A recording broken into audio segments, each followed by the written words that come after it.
Good morning, everybody. What is up? It's Dr. Vibe here, host and producer of the award-winning Dr. Vibe Show, the home of Epic Conversations, and I'm the host of Epic Conversations, 2020 Best Podcast News Award winner, 2018 Innovation Award winner given out by the Canadian Ethnic Media Association.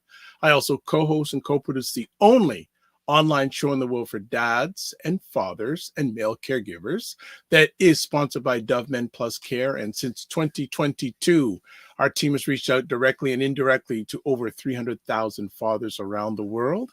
And I'm really jacked to be here. Also, you can catch a lot of Dr. Vibe stuff and this show too, repeats on Indie Soup Media TV, which is powered by Dr. Tachi.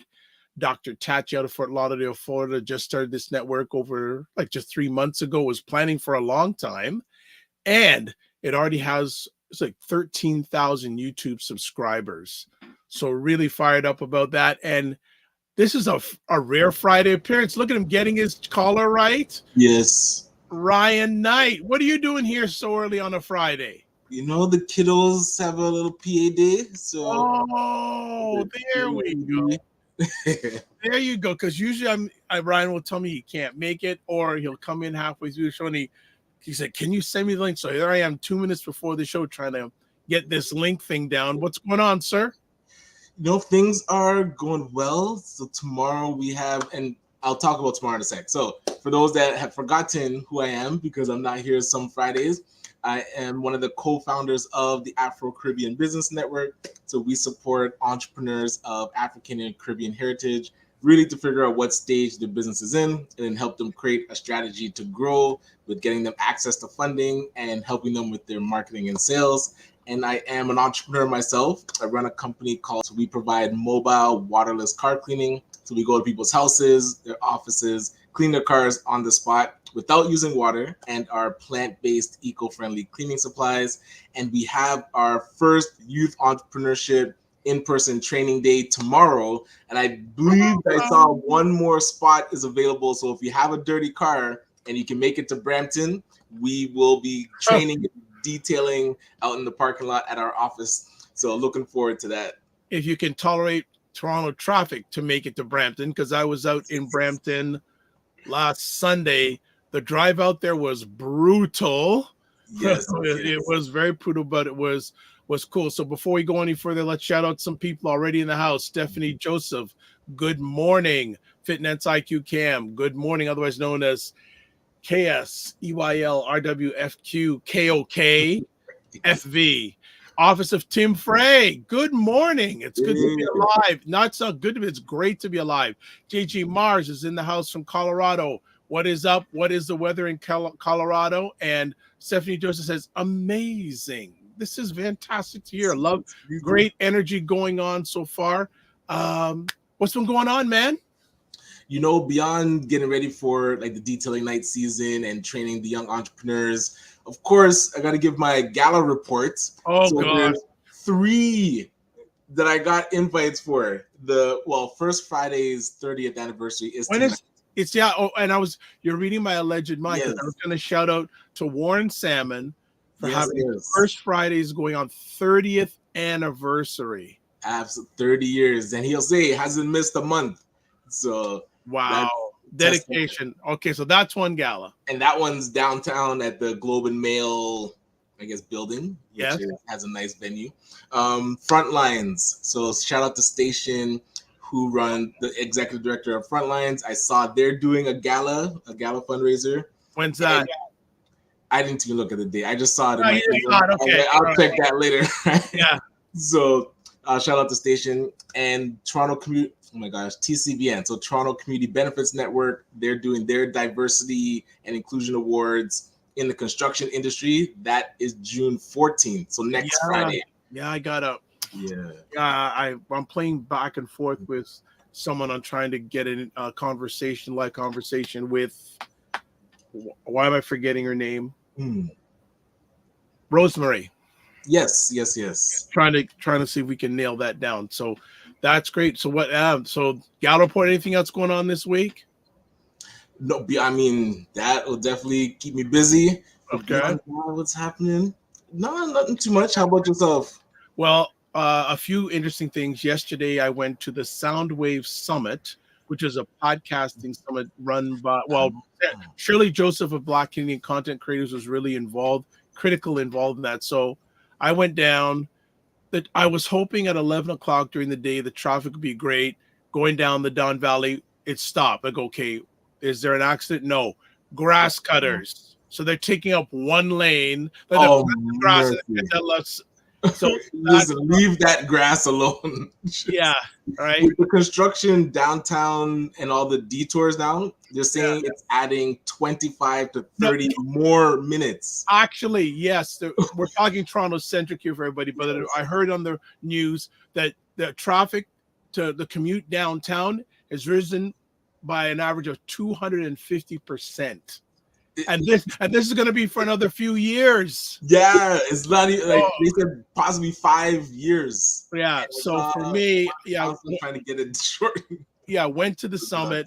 I went to just hang out. I had some great conversations. Some people wanted to get some chats from me, etc. And then Shirley says to me, next time we're going to have you up there. I said, well, what about today?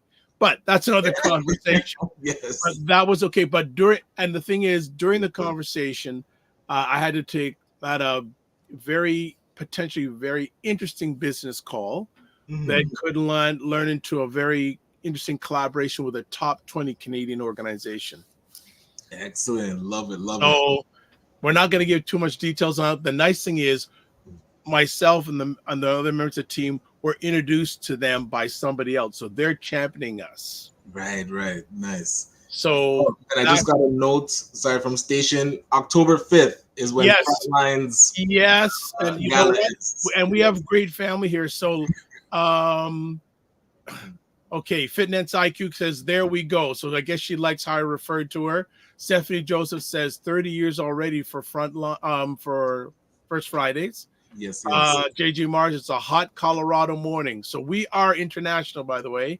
Right. And Stephanie Joseph says, I believe Frontlines Annual gets October 5th. And Fitness IQ Cam says, I forgot about that event. How was it? Talk to me offline. We don't want to take all the time up, but it was interesting. And then the office of Tim Frey says, all the Black Gala events, and they are still giving their money to the majority of event spaces that aren't owned by Black entrepreneurs. Facts.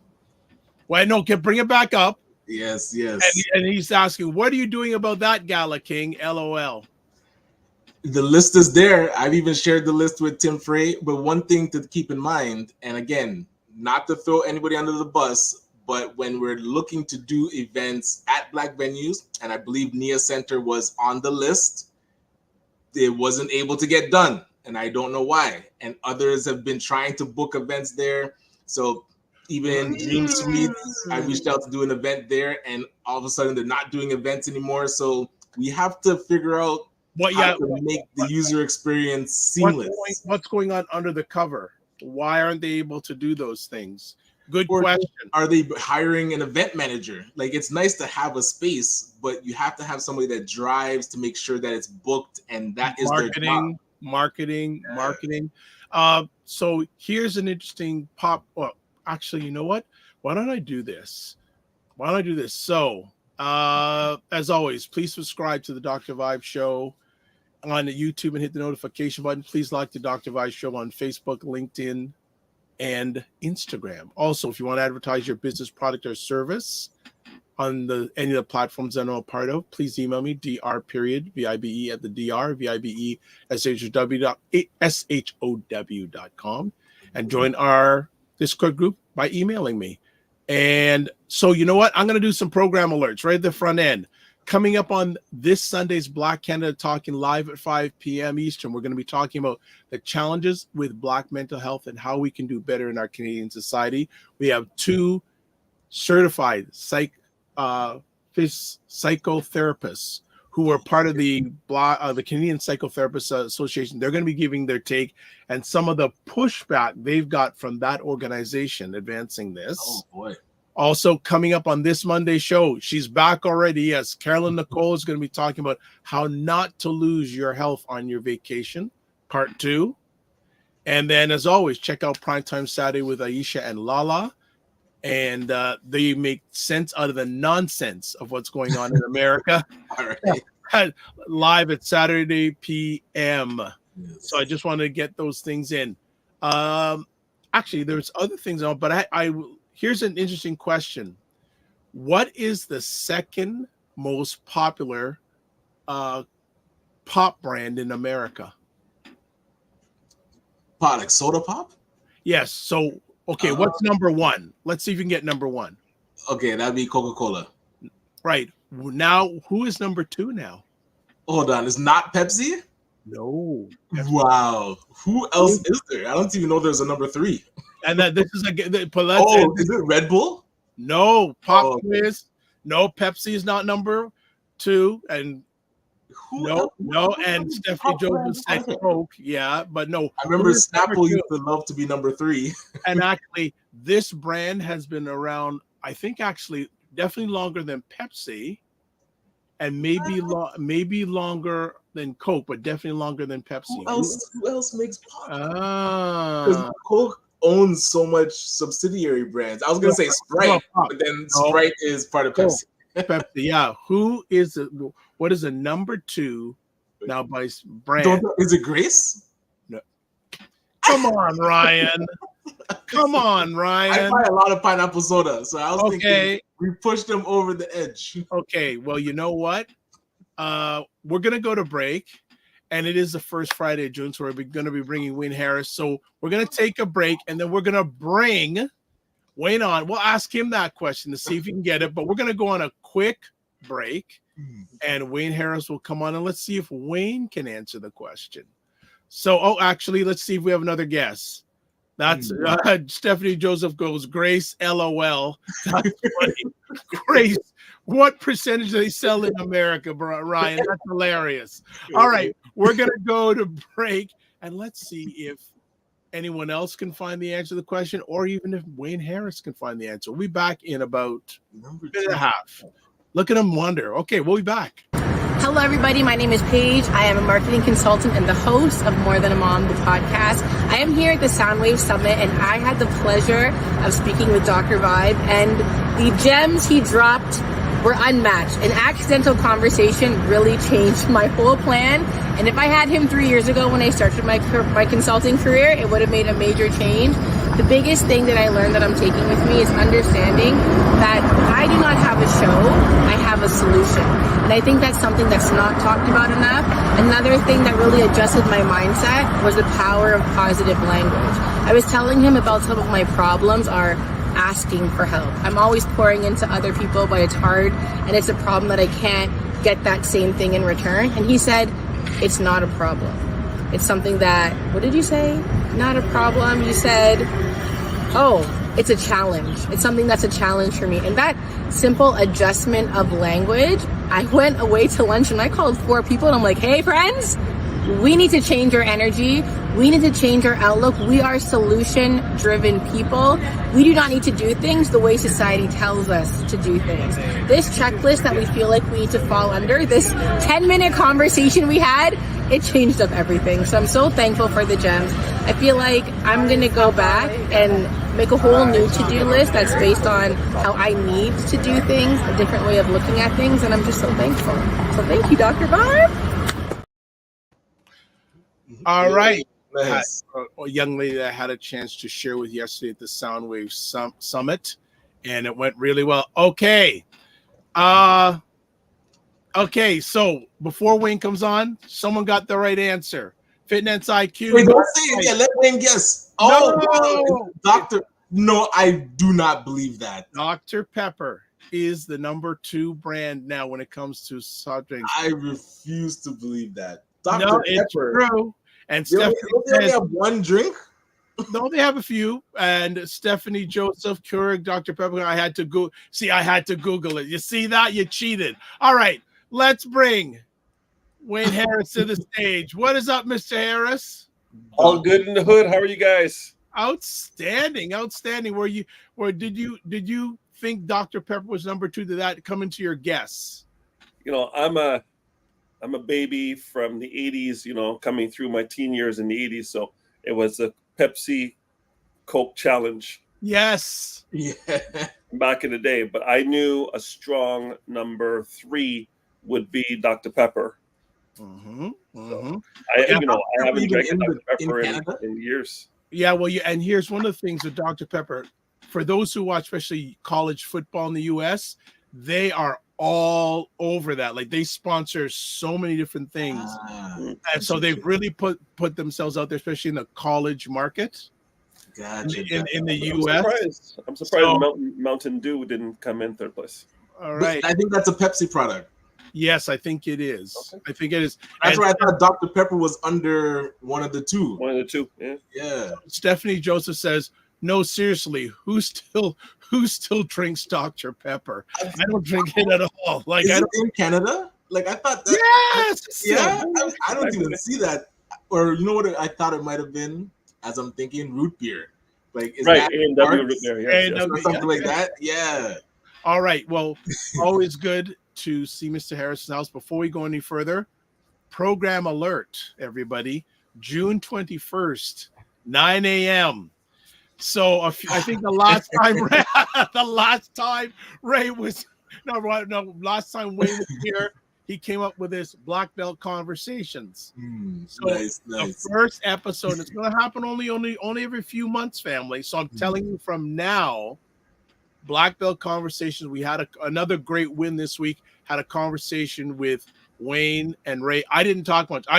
They were just dropping, and it was hilarious, man. It was back and forth. Yeah, but it's like it was. Oh yeah, it was back. I just sat and listened and said, "That's one of the main reasons I do what I do." For the longest period of time, I wanted to get Ray and Wayne in a conversation. It finally happened, and like the knowledge that was tried back and forth. Family, book your calendars from now. You don't want to miss it, especially live. You don't want to miss it because should we tell them what your guys are going to be talking about? Or we just keep it under the cover. I'll see them on the 21st. Okay, thank you. Well done. Okay, so and Wayne family is good. Everybody's good. I've got graduation for number 1 on number 1 graduating on the 20th. Yeah. Whoa, congrats. So they stayed off strike long enough for him to get in and get out. Yes. No, is it York? Yeah, York. Yeah. Oh man, they love their strikes, eh? Not only that, there was an encampment that was put up there like a day or so ago. They already got rid of it. I don't know what's going on with the UHC, but they got rid of the encampment. And New York, it was only up for like 24 hours. They said no. Whoa, McGill, they had to go in with some muscle. Yeah, and no police action in McGill. Yeah. All right. And JJ Mars says no healthy soft drinks. Is there such a thing as a healthy soft drink? Yes, water. The soda stream? Water. All right. So Wayne, you're wanting to chat today about financial concepts for the culture. As always, we let you drive the ship. We just steer it. And I've got questions this week, and I know what maybe Ryan does, but kick it off, my man. Oh, actually, before you kick it off, we talked about it before we went live. The interest rates went down. Yes, they did. Okay. Yeah, they went down as small a drop as you can possibly get. 0.25% on the basis point, which is better than nothing, but slightly better than nothing. And what the government has to watch and see is what the echo of this drop is going to do. We were the first country in the G7 to lower rates. Right behind us, England stepped up and said they're going to do it as well. We're going to see what the Americans do. Some people are saying, if you have a variable rate mortgage and it drops 0.25%, well, then you will see that drop. But if you have a fixed rate, nothing changes for you with a fixed rate mortgage. We're going to have to see when your fixed rate expires and you re-up This is the big, tsunami wave that's coming to hurt people right now. Some people are at 1.5, 1.7, 1.9, 2%, and they're going to walk in to 5.39 on a fixed 4-year, or 4.99 if they can get it on a 3-year, and variable is at 7.2. So you have a challenge where you're stress testing now for about 8.4%. You have to prove that you can handle 8.4%, even if your rate is 2% below that. And this is going to be the challenge. So people's mortgage rates are doubling. I know mine did. It's heavy. So I'm doing my thing. Yeah. I played the variable game for 20 years. And won. Right. And now I'm losing. So I'm losing for 3 years out of the 20. 17 years to 3. I'll take that. I'll take my lumps. Well, and I'm sure you're seeing a lot of people that are living week to week or month to month, that type of increase. What do you do to plan for that kind of budget hit? Because what can you do? Yeah. So for me, great question. For me, when I do my financial needs analysis, I talk about having an emergency fund of 6 months. I don't want people immediately going to their long-term savings to top themselves up, and I do not want them cashing out investments to do it, which is why I hope people have at least 6 months. But if you have to do what it takes to make sure that you pay that bill, because the bank will say, that's my house and I'm allowing you to live in as long as you pay that money. And I've had 2 families in the last 2 months have to sell. One got evicted and the other one had to sell below market because the payments were crazy. $7,000, $7,500 a month, principal, interest, and taxes. Right. Whoa. Yeah, that's a lot of money. And I've seen a couple of businesses get evicted, not being able to refinance because the whole market has changed. And private is completely not as it used to be that backup plan. It's like, oh, you can always just go get private. Now private is just as tough. Private is still a backup plan if you're using it for a short period of time. True. So if private money wants to be paid because they know they're in second position. So that means it has to be a lot of equity in that house for me to give my private money and give you that money at 12 or 14%. Because I'm in second position. Something goes wrong, I may not get my money back. So I need to make my money back as quickly as possible, which brings me into my second subject. It's kind of a tough one to discuss within the Black community, but today's show is about the culture. So one of the things about the culture is our rates of marriage. Oh, okay. So let's talk about marriage and finances. Dr. Vibe, you are on the show. You are married. How long have you been married, sir? Oh, about 14 years. 14 years. Good for you. I love it. Ryan Knight, you are married. How long have you been married? Yes, 15. Well, it will be 15 August. 15. August what? 15th. August 15th. Check that. Yes, August 15th. Oh, listen, you're on tape, bro. Cher watches these. I know she watches these on the replay. Buddy, if I ever get a tattoo, actually in my ring, I put my wedding date. Oh, we're on the inside? Have you ever had to take it off? Have you ever had to take it off to refer? Don't worry about them things. That's between us. That's between us. It's in my ring. All right, so I've been married 31 years. Okay, oh, 31 years. So the two of you combined plus a couple of years. Yeah, it doesn't even hit it. All right, so let's look in the chat. Finance IQ Cam is coming in 10 plus years. Congratulations, I love it. Yeah. Anybody else on here married? But while we're waiting for them to come in, I want you to understand that there's 3 things that really affect your ability to create wealth, generational wealth for your family. 3 things that will help you create it. One is you go out and your money makes more money than inflation. You got to beat inflation. So when inflation's 3% and you're making 2% on your money, Dr. Vibe, are you winning or losing? Losing. Lose it. Backwards. And if you are not tax efficient with your money and you put your money in, you're going to get taxed at 50% or more, because I'm going to say or more, because June 25th, capital gains tax is changing, or more, from 50% to 66.67%. Are you winning? Go out and get an asset, make money on it, make over $250,000. And my boy's coming in with another 16.67% tax on top of what you had planned for all those years was 50%. Design your life at 50% capital gains, and now it's 66.67 above 250. Oh, So 16 tax, on top of the 50 now. yes, brother. Oh, See, that's why you gotta come here on Friday. I know you're walking the kiddos, but you need to put it on, Yes. while you're walking. Right? This is coming up in we're June 7th. So in a couple of weeks. Wow. In a couple of weeks, this guy's raising the capital gains tax above $250,000 in profit. You have to pay another 16% in tax. So everybody who did their financial planning based on 50% and provided the different tools that you can have in place to pay those taxes when you die, you're going to get, as Russell Peters would say, somebody going to get hurt real bad, right? Yes. Because imagine now, your parents own a home. Yes. When you inherit that home, taxes have to be paid. Now, if the wife is alive or the husband's alive, spousal transfer, there's no tax. But to the kids, there's tax. Okay. And there's probate. So you got to pay probate, 1.5% above $50,000. And then you have to pay capital gains tax on the fair market value of the house. Even if your parents want to give you the house for $1, tax is based on the fair market value of the house.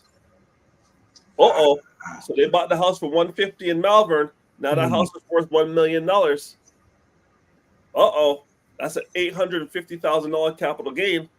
$425 is yours tax free. The other $425, $250 of the $425 is taxed at 50%. The difference between $250 and $425, $175, that's taxed at 66.67%. Just gone, wiped out. And I just wanted, before we go any further, two things.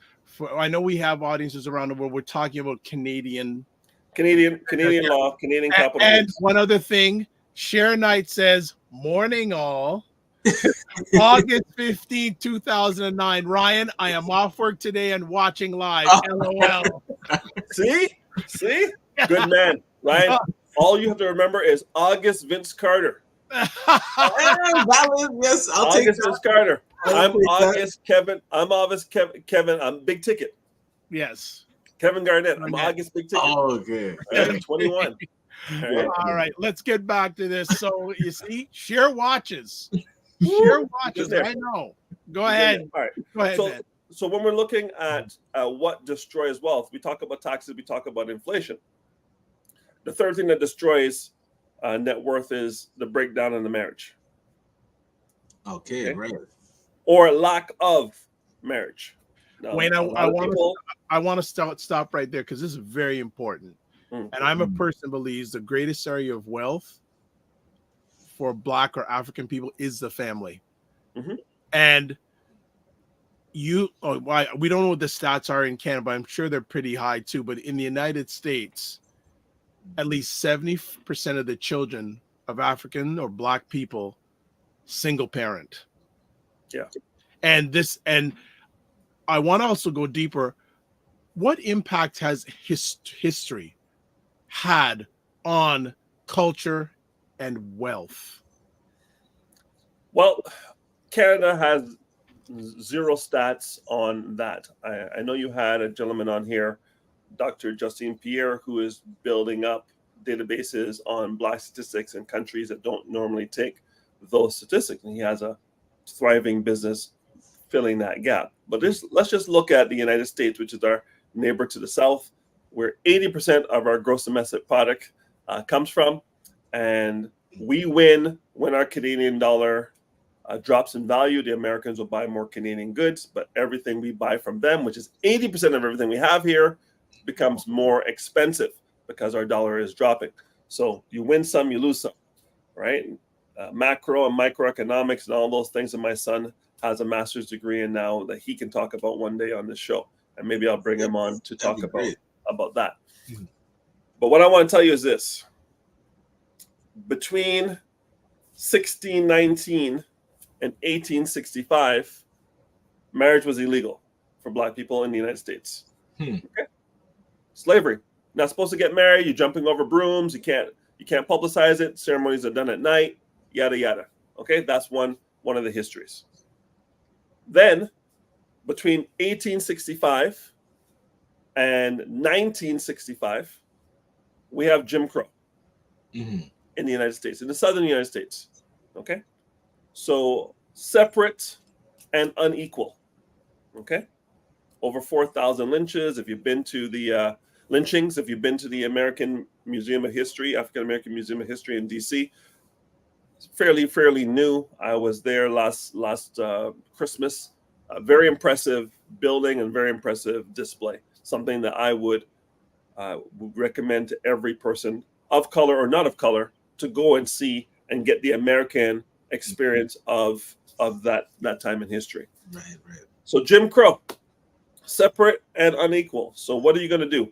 Well, we're going to have our own dry cleaner. We're going to have our own taxi company. We're going to have our own bus company. We're going to have our own hotels. The Green Book movie was written about the Green Book, where you can look and see where the Black places were. So when you're driving through the South, you know where you can and where you can't stop. Gotcha. Okay?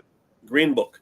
So entrepreneurship is thriving in some areas. This is where you get your Black Wall Streets and Tulsa and Greenwood and Harlem Renaissance in the 1920s and so on and so forth, where Black people are taking care of themselves and other people are coming to be taken care of in our businesses. So the restaurant, where they want the soul food, they have to come to us. You want the jazz, you come to us. You want the blues, you come to us, right? Then, during that time, the Black church is the center of economic and political ideology for the Black family during that time. What happens in the 1960s? Well, someone decides that separate and unequal is not what we want. Malcolm is saying, and some others are saying, separate and equal. Garvey's saying that. Malcolm's saying that. Okay? Others are saying, we want to integrate. So we can all be the same together. As opposed to you having yours and me having mine on our respective terms. So I keep my Black hotels. I keep my Black banks. I keep my Black insurance companies. I keep my Black taxi companies. I keep my Black bus companies. But I have access to all the resources you have access to, and I have the ability to vote. Gotcha. Wow. What would that life look like today? Because there's 45 million Black Americans.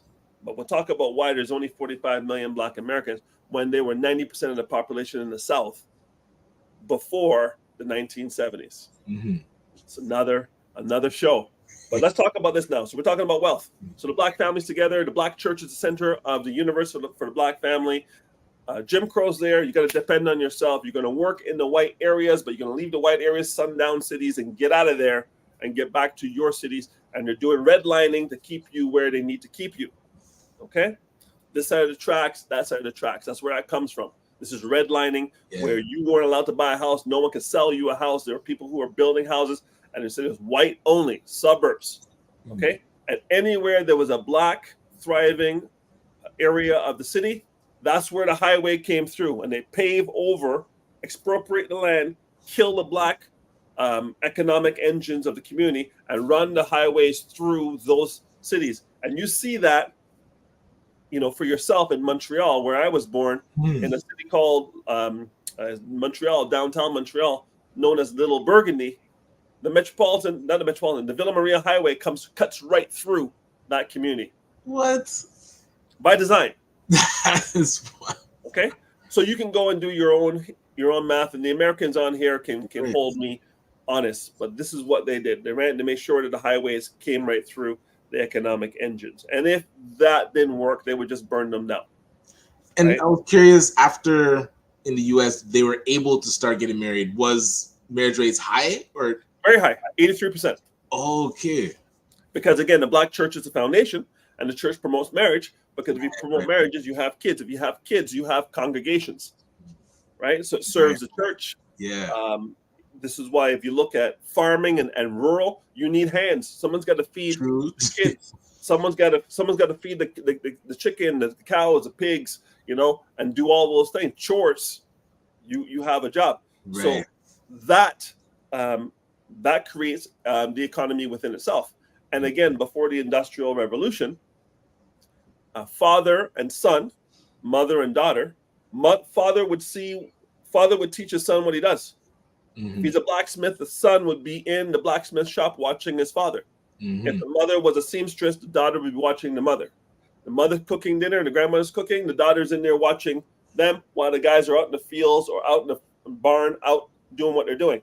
Then the Industrial Revolution comes and fathers disappear for 10 hours and the sons are back home going to school. School's created by the Rockefellers to create employees, not to create entrepreneurs. And they're at school learning and being indoctrinated how to be employees while the father's away doing something for someone for 8-9 hours a day and coming home dead tired, and the son never sees anything. So the master apprentice model gets broken.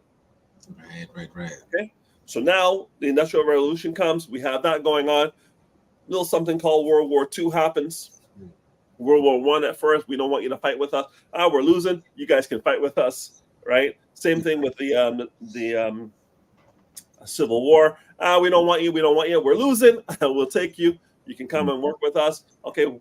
World War II. America's not involved. Enter Pearl Harbor. Now we're involved. And we don't want you. We don't want you. We don't want you. You know what? We need you because you Tuskegee Airmen kind of know what you're doing, and the planes aren't getting shot down when you guys have their back. And so on and so forth. And we work within super negative, super hostile environments. And like Maya Angelou says, we rise. We rise.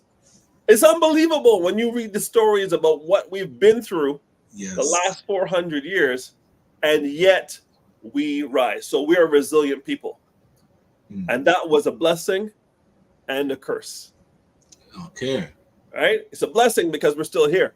Yes. But it's a curse because other people were put to work the way we were put to work and they didn't survive. They tried with other people first. Remember, we're the last resort. They tried with the indigenous. They tried with the Irish. They tried with other people. No one can handle that workload. That was our blessing. We can handle the workload. It's also a curse. All right. Before we go any further, I want to catch up on some comments. Serena Wills says blessings, everyone, and happy Friday from the DMV area. Also, Rich Kodamine, I owe you an email. So I feel so bad. Says Route 333, Buffalo, New York. So maybe that's the same example going through a black neighborhood. And also, Serena Wills says there's an exhibit lesson in the National Museum for the African American History and Culture, DC in DC on the Green Book. The Green Book even had names of homes that would put up black people. Yep. And Darcy Rose, always when Wayne is here, he's here. Good morning, all sending greetings from NYC this week. Preach, Wayne. I still believe our community was hurt more economically by integration than helped. Self-reliance is the key. Thank you, Doris. So, let me tell you, we looked at skilled trade. When you came out of high school back in the day, you could say I want to be a plumber, and there would be tech. Remember, there was wood shop, there was tech, there was automotive mechanic, there was all these things in school that were just ending when I came through. Okay. And I'm 57 now, so it was just ending. You could say, listen, remember there was academic and applied, right? There were two streams. And if you went applied, those are the guys who were doing very cool things in wood shop and metal shop and so on and so forth. They were learning a trade and they were coming out and they were going into skilled trades, which everybody looked down on. Not anymore. Right. As you know, skilled trade, now you're a carpenter, you're making six figures. You're a plumber, you're making six figures. Electrician, six figures. You're doing, you're a roofer, six figures. And in demand. Tiling, flooring, you name it. You put down carpet, you're making six figures. Because no one can do it. Because everybody went down the university path. Not everybody's designed for university. But let me get back to it. So taxes, inflation, marriage, and the breakdown of it. We leave Jim Crow. Hooray, you can vote, 1964. Hooray, you have civil rights, 1965. And guess what comes right after that? All those businesses that were black owned are no longer the choice for black people, and they decide they're gonna go shop at Macy's. And all the black retail dies. And they're gonna get on the regular bus, and all the black bus companies die. And they're gonna get in a white taxi because they can now, and all the black cab drivers die. You understand? Whoa. You understand? So all of a sudden, I don't have to go to, if I want to get my hair done, someone has to understand black hair. So the black barbershops and the salons survive. Okay. And those are the businesses we're in today because they're bespoke for us. Right? But where can you go other than not super high end? He's high end, but there are a couple of high end places where a black man can go get a suit custom made in Toronto by black men.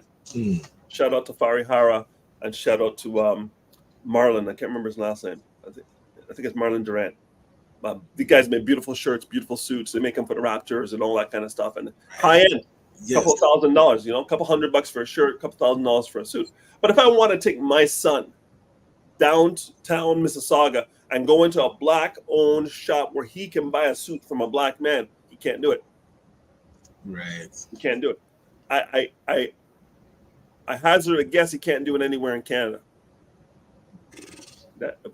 You, Ryan, can take your son and go somewhere and say, my son is X years old, and a black person who owns a black shop will walk you to the kids section and pick a suit up off the rack and put on your son and fit it to your son so he can go to his confirmation or to his grade 6 grad or whatever he wants to do.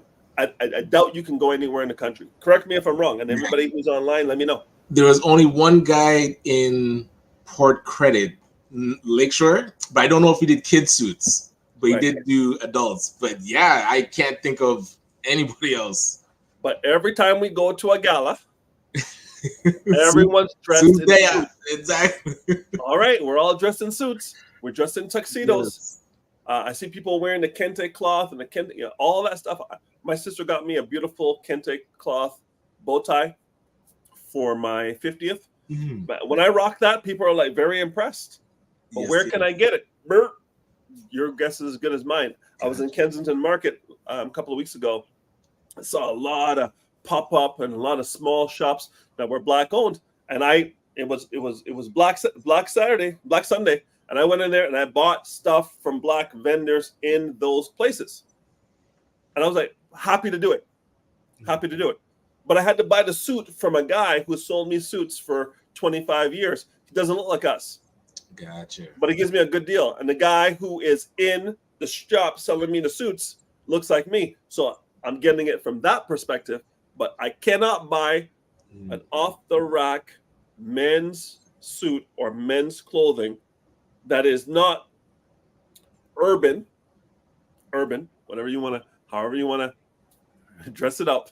But I'm talking Bay Street worthy suit from a black owned shop in Canada. And I've been to 7 of the provinces. Okay? All right. Just want to jump in.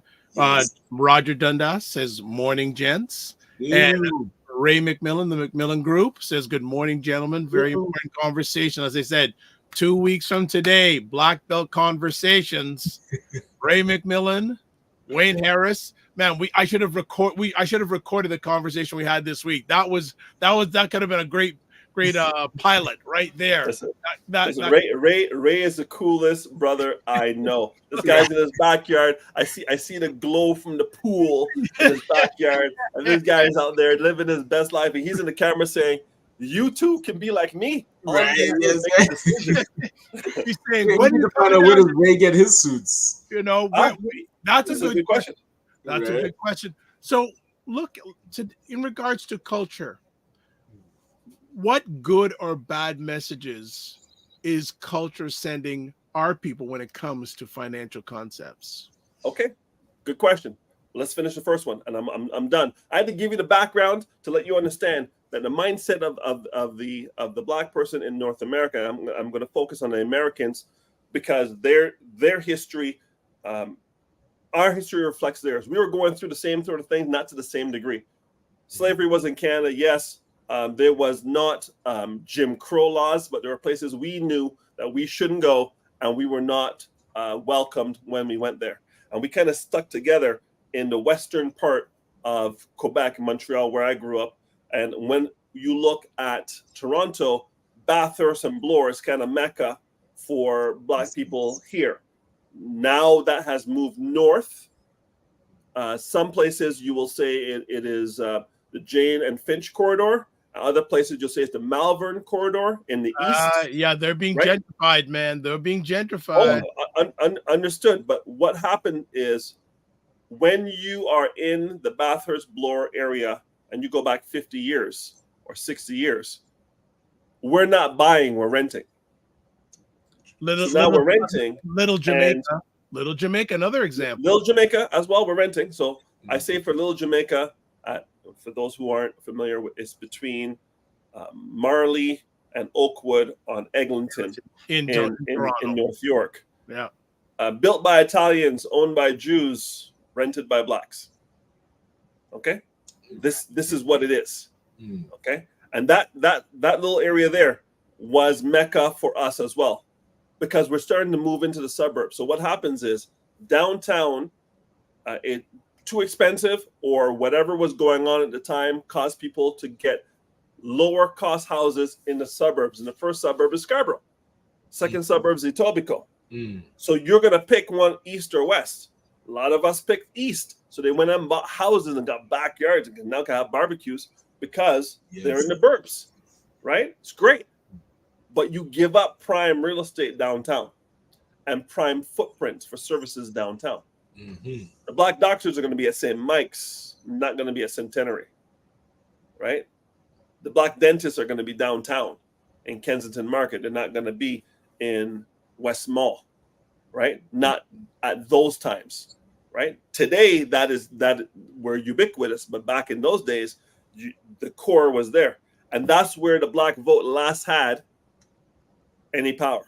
So if you look at those little pockets, Bathurst and Bloor, Jane and Finch, Little Jamaica, Oakwood, Vaughan, all those places, that's where the Black vote has potency because we're together. But now mans are in Markham, mans in Scarborough, mans in Pickering, mans in Ajax, Durham. Well, the Durham region has the highest concentration of African Canadians in all of Canada. Agreed. And then Durham will get what they need at all three levels of government because they're together. Malton, yes. Don't forget about Malton. Yeah, one of those new suburbs. Ray says Malton also proximity of jobs to the airport and warehousing and logistics jobs in West Toronto. 100%. Malton's kind of one of those planned communities because of the Avro Arrow, the airplane that we built, and the Americans said, "Hey, cut it out. Well, we make planes, not you." And that was the end. That was the end of our airplane. Listen, we don't make cars. We don't even make cars, bro. We make their cars. Right. We don't even have our own car. Man, buddy, Italy has cars. Vietnam has a car now.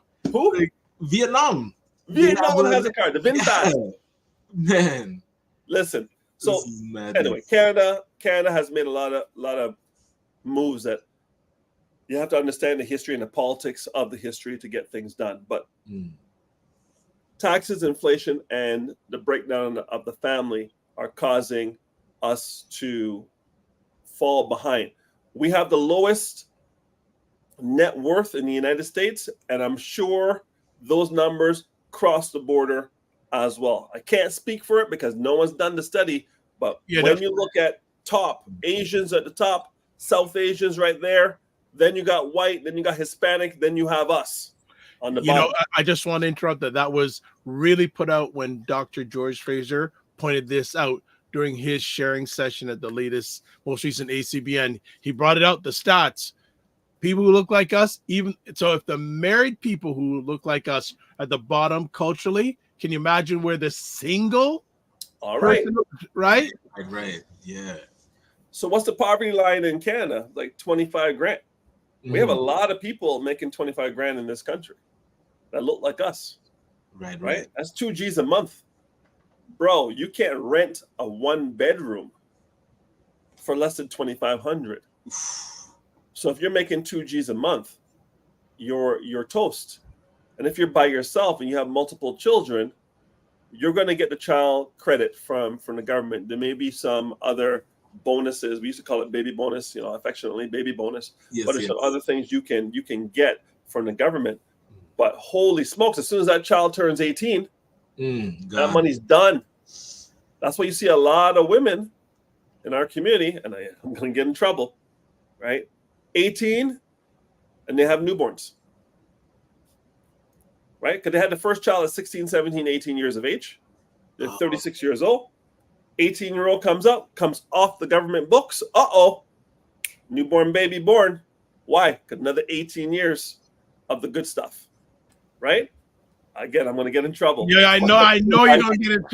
But I'm going to say, and again, I'm not talking about everyone. There's a small minority, but this is the narrative that's out there. I don't want to perpetuate it. We are winning more than we're losing. We can look at the gap, or you can look at the gain.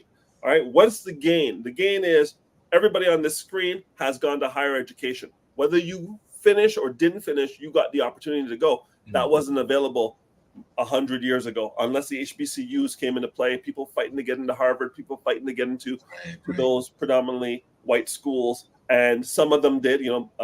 Booker T. Washington started Tuskegee. W.B. Du Bois went to Harvard, right? So we're doing things, and we've done things, and we have so much to celebrate as a people and a culture. But one of the things that we haven't really recovered from is the narrative of the narrative of the adoption of the feminist movement in the Black community.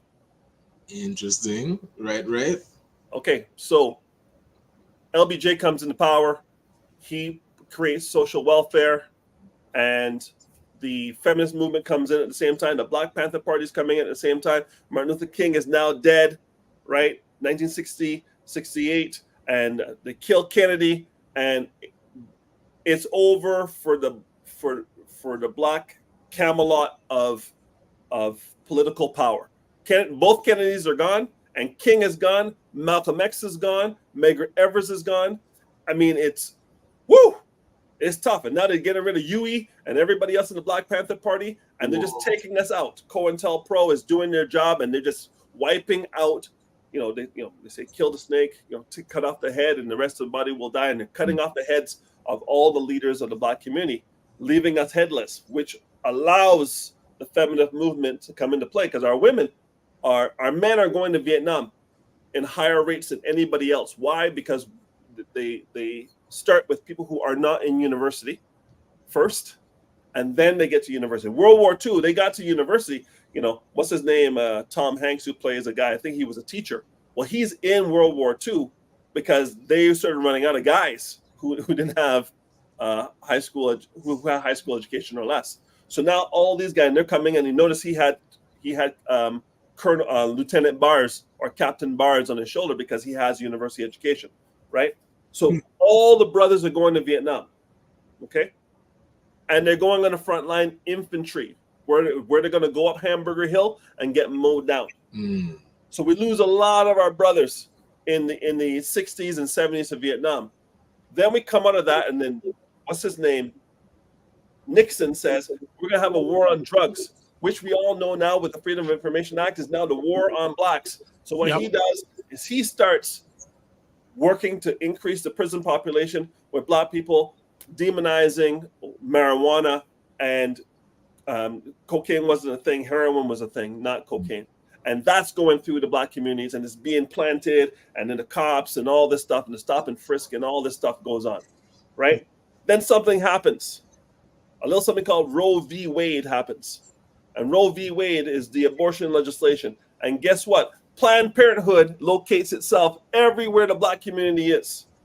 And if you understand what Planned Parenthood is, Margaret Sangster, she's a member of the KKK, and she put Planned Parenthood in every Black community to make sure that we would take ourselves out through abortion. And that's how you go from being 90% Black in the United States to 45 million. Because to honest to God, we should be 150 million people. But starting in 1972, we started boarding our people at a scale and a rate that is incredible. Whoa. And we have a feminist movement. I don't need no man. Right. All right. And then we have a social welfare system that rewards financially for you to be by yourself. Right. Okay. Okay. So we got all those things happening at the same time. It's a perfect storm. The men are at war. The women are liberating. Abortion is coming into play. And Nixon has an economy that's about to go kaput because we got Watergate going on. Ford comes in. We got super high inflation.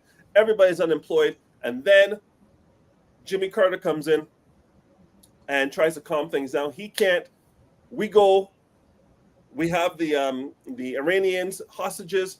Reagan comes in, the cowboy. They go, whoa, we got a cowboy in power. We hear your hostages, right? We don't want it. We don't want no smoke because Reagan's that guy.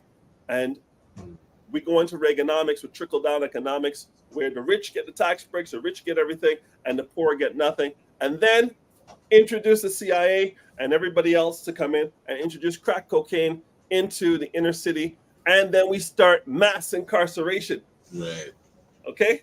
So now our brothers are either single mom led, going into gangs because their father's either was in war in Vietnam, and he came back with before they knew about PTSD, shell shock, whatever you want to call it. These guys are coming back damaged, and there's no services for them. So they go out and they become homeless, and now the drugs and the drinking, and now they're out of the home, and the women are there by themselves, and they're fighting to do what they got to do, and the women are getting it done. Listen, our women are fantastic. They're holding it down. They got these black boys. The black boys don't have the fathers because the fathers are strung out because the crack is in there. They're selling it, they're using it, or they're going to jail for it, or they're dying in the 80s, or they're going to jail. Yeah. And all that happens. And then your boy, Clinton and Biden, double down with the crime bill, 1994. And that's the nail in the coffin for the black man. But everybody's going to go out and vote Democrat, right? I'm not saying do what you want, Americans. You know what? I'm not an American. I can't speak to it. But the crime bill that Clinton put in doubled down on what Reagan and Nixon started. Okay, and what Hoover was trying to do, which was ensure the destabilization of the black family, because if the black family is father, mother, and kids working together in unison, great things happen. How do we know? Because before 1965, between 1865 and 1965, that was getting it done, even during Jim Crow. That's how Black Wall Street is created, not by single moms, by families, men and women working together, butcher, baker, candlestick maker, working together to build economics. And then when you build economics, you buy land. And when you buy land, you create food. And when you create food, you feed yourself. Right? Sustainable. So you become sustainable. So how do we get here? So here we are in 2024. Roe v. Wade gets reversed. Okay? Gets reversed. Why? Because 60% of abortion patients are white women. Interesting. So Roe v. Wade gets reversed. Why? Because you need to get those numbers up. Why? Because the Hispanics are having 4 and 5 kids. And white Americans are having 1, maybe 2. Because if you have 1, maybe 2, you can go to private school, charter school. If you have 3 or 4 or 5, you go into public school. And the public schools, as we know, are not great because they're based on the tax base. And if you have 4 or 5 kids, you're going to have to get a bigger house in a worse neighborhood in order to afford that house. So the math is against you. So you got to understand that the destabilization of the economics of the black family was systematic. Okay? And then we, as a culture, buy into what are we going to do? Well, I'm going to wear name brands. Why am I going to wear name brands? Because if I wear name brands, I get to validate myself. So I'm going to wear my gold. I'm going to wear my net worth on my neck, or on my teeth, or on my ears, or on my wrist. I'm going to wear, or on my hands. I'm going to wear my net worth because I need to show people that I'm of value, right? It's an identity crisis because you identify with the last 400 years, not the last 40,000. So what am I going to do? I'm going to take the 40,000 years out of the history books. True. Yep. Right. And have you focus on every movie that's been made in the last 50 years, 12 Years a Slave, Amistad, Roots, the TV show. We're going to focus on the 400 years where you were on your knees and not let you know about who you were before the last 400 years. And then we're going to water down the last 400 years to make it look like we took that L by choice. Whoa. So now, so how's your self-esteem now when you say, yeah, my forefathers just took L's and did nothing about it? I'm not going to tell you about the hundreds of rebellions that were happening in the United States. I'm going to talk to you about blacks overturning the plantations and doing what Nat Turner was doing on the regular all over the diaspora. I'm not going to tell you those stories because that's going to embolden you to get pride and raise your identity. And then if you raise your identity, you're going to want to compete. If you want to compete, then there's only a certain amount of jobs out there. And while I have you distracted with, the NBA finals and what's happening to Caitlin Clark in the NBA, they're roughing her up and all these distractions. Is Trump going to jail? Is he not going to jail? You get your eyes off the ball. Right. Arthur Ashe said, eyes on the prize. We have forgotten or changed what the prize is. And the prize is unification of the black family and generational wealth. Your mission, Ryan, your mission, Dr. Vibe, and anybody who's listening to these words, your mission, if you did not come from a wealthy family, your mission is to create one. Agreed. That's facts. As you would think, Wayne, you may be a candidate. Maybe you need to. But no, that I'm going to run through some stuff because a pile of comments. First of all, Stephanie Joseph says Blackhurst. Yes, the Blackhurst Center down in Bathurst and Bloor area. Yeah, shout out to Ita. They had a big announcement. And the funny thing is, you know what? They just do under the radar. They don't tell people what they do. They just do it. Slow and steady win the race. Stephanie Joseph says, this is a great convo. So sad I have to leave now. I have to watch replay. Have an amazing day. Everyone be blessed. Yes, watch replay and subscribe and share it out.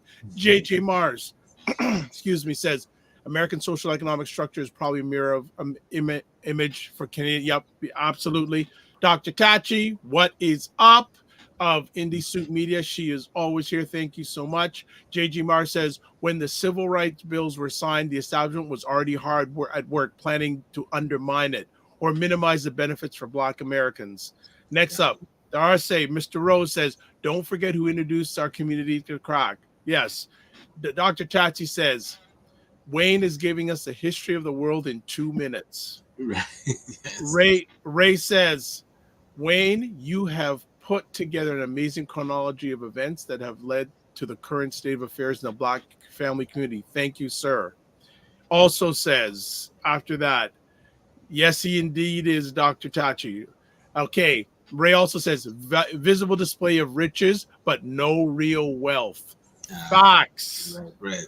Facts. Hayden Morrison says, thanks for this critical, much needed history. How did we find a strategy to effectively dealing with all the intended destruction of us? I know Wayne is going to get that. And Fitness IQ says, agree and trying. Before we get to solutions, Wayne, what troubles you the most about this culture when it comes, like, is it the whole self-value? Is it all the taking the okie doke? What bothers you, or what are some of the things that bother you the most? Before you go there, I'm going to call them out. There's a network called BET. Mm-hmm. Okay. And I don't know if they're still doing it because I don't watch the network, but they used to have a slogan called For the Culture. Mm-hmm. Whose culture? Because BET ain't owned by someone who looks like us. Yes. Whose culture? Whenever I hear For the Culture, when anyone says that, I'm going to go, okay, whose culture? Right. Right. There are a number of people. I'll come back to you, Wayne. Sorry. There's a number of people out there that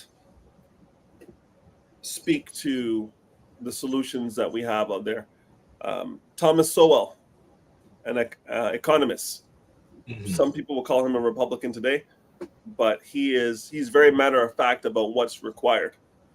And it stems with education, and not education dependent on the system that was designed to have you at the bottom, but your own education. Last I checked, there are no guards in front of the library, and there are no guards in front of a Google search or a YouTube channel. You have full democratization of access to the information. And with a new little thing called Chat GPT and all the other AI tools are out there, there's absolutely no reason you cannot get the information you need to get yourself to the next level. People are making active choices to stay the same. And that's on them. But again, the mindset of good enough versus great has to come from, again, what you're exposed to. And we know this. Go ahead, Brent. I was curious if there's stats after that perfect storm about where marriage rates went. So I guess after 94. Yeah, we're at 75% single moms.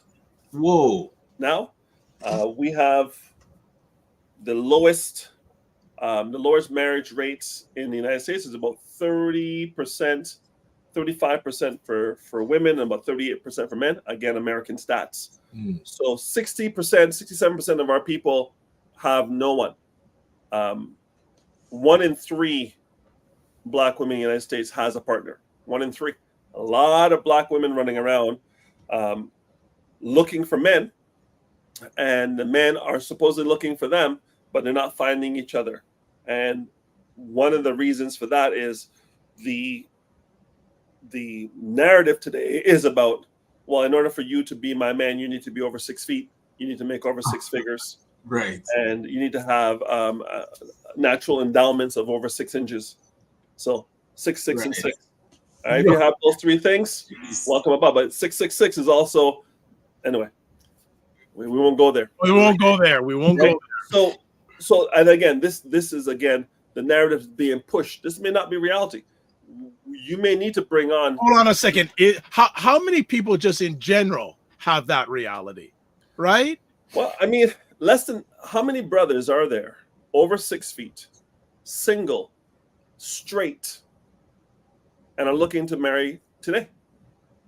In your neighborhood, wherever your neighborhood is. I'm 6'2", I'm 6'2.5", and I've made over 6 figures since time, right? But I've been married since time, right? Because I found what I was looking for when I was 19. Part of me was vexed, but now part of me is very happy because I didn't have to go through. I didn't have to go through all what a lot of guys had to go through. But I'll tell you this. There's a difference between a man and a male. There's a difference between a man and a male. Facts. Women are looking for men, and they're finding males or attributing manhood attributes to malehood. And malehood is not manhood. What's the difference? Malehood, they can barely take care of themselves. Manhood, not only do they want to take care of themselves, they want to take care of their wife and their kids. And I'm going to add a little on to that. And then there's a question coming up from Ray. I'm going to add on that. Sure. A man will be willing to marry a lady who has kids that aren't from him. Well, this is a challenge, Dr. Vibe, because it is a challenge. But the thing is,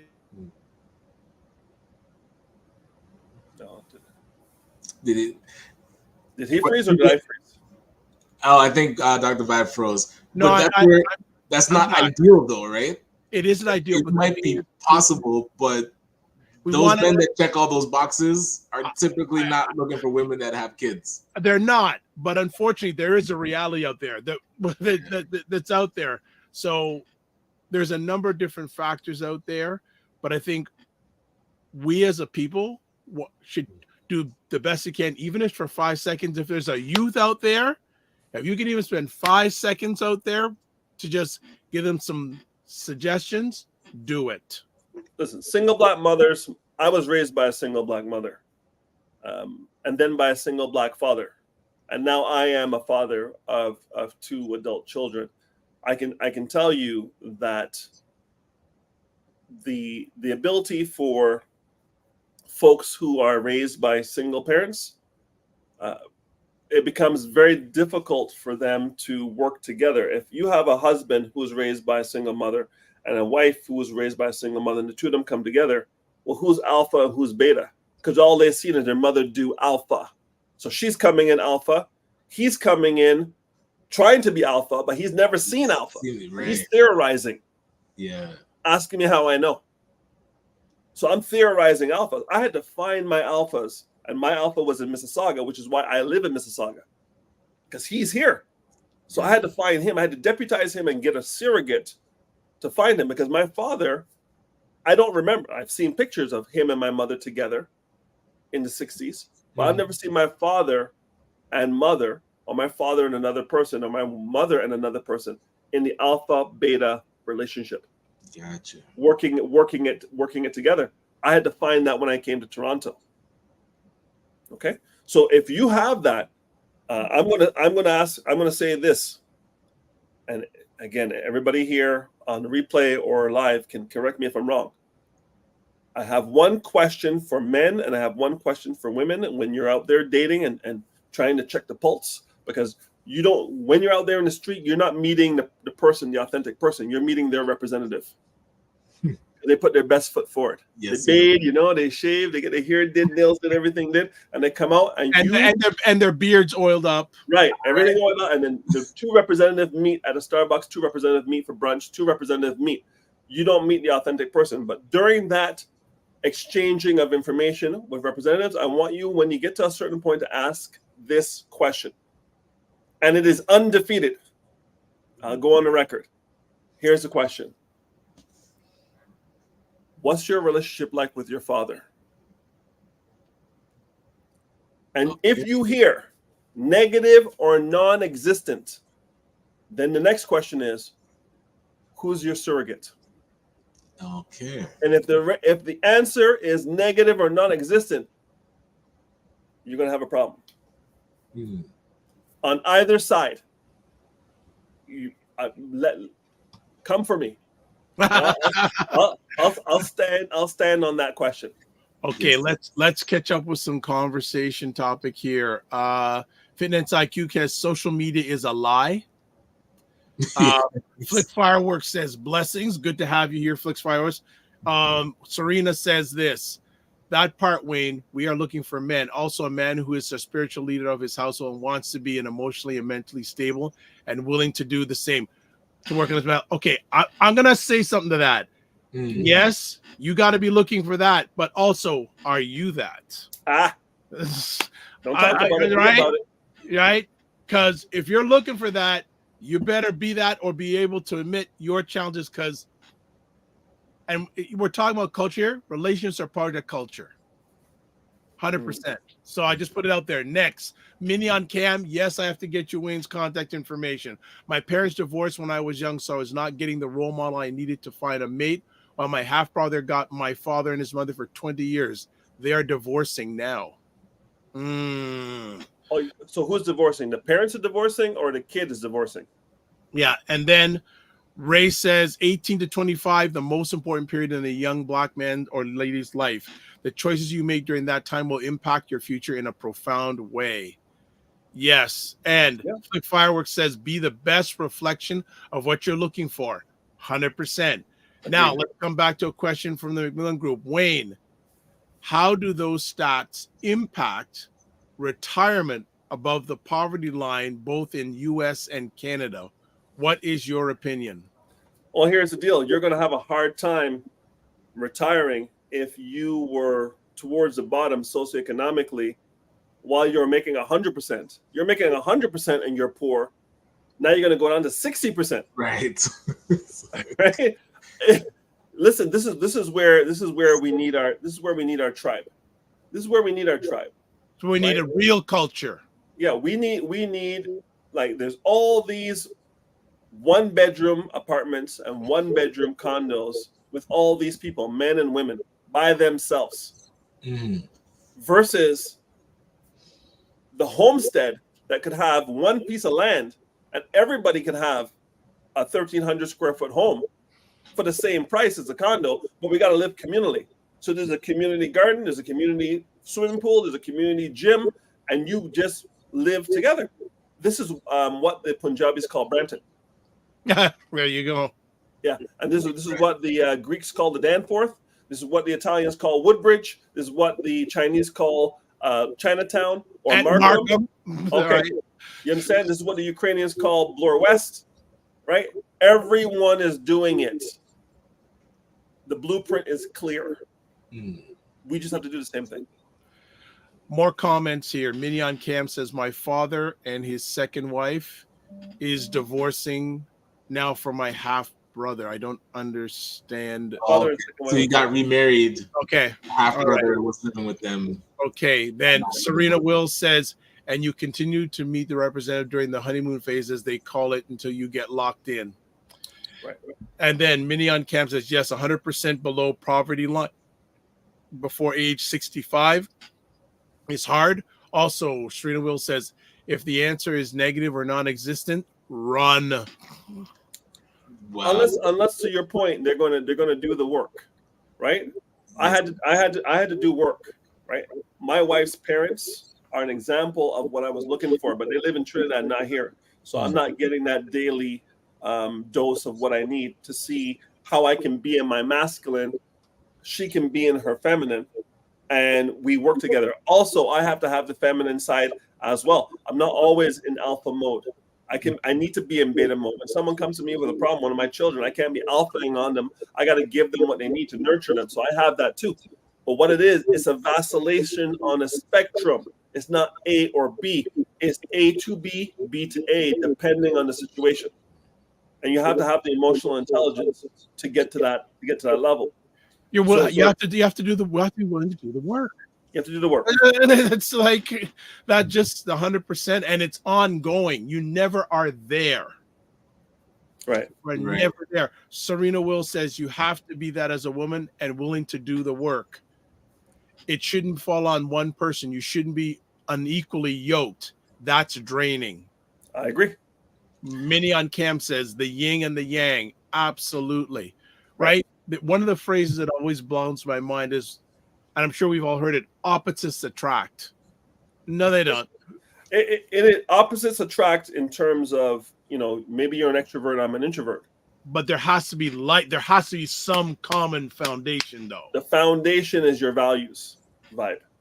If your values are the same, and if my values, this is why you see a lot of interracial marriages going on in churches, because the foundation is the church value system. And if I'm a member of the church and you're a member of the church and we have the same foundational values, we can work together. Okay. And people are stepping out of their culture because the culture is the church's value system. So if I look like you, not all skin folk are kinfolk, ask Malcolm X, because he wasn't shot by a white guy. Not all skin folk are kinfolk.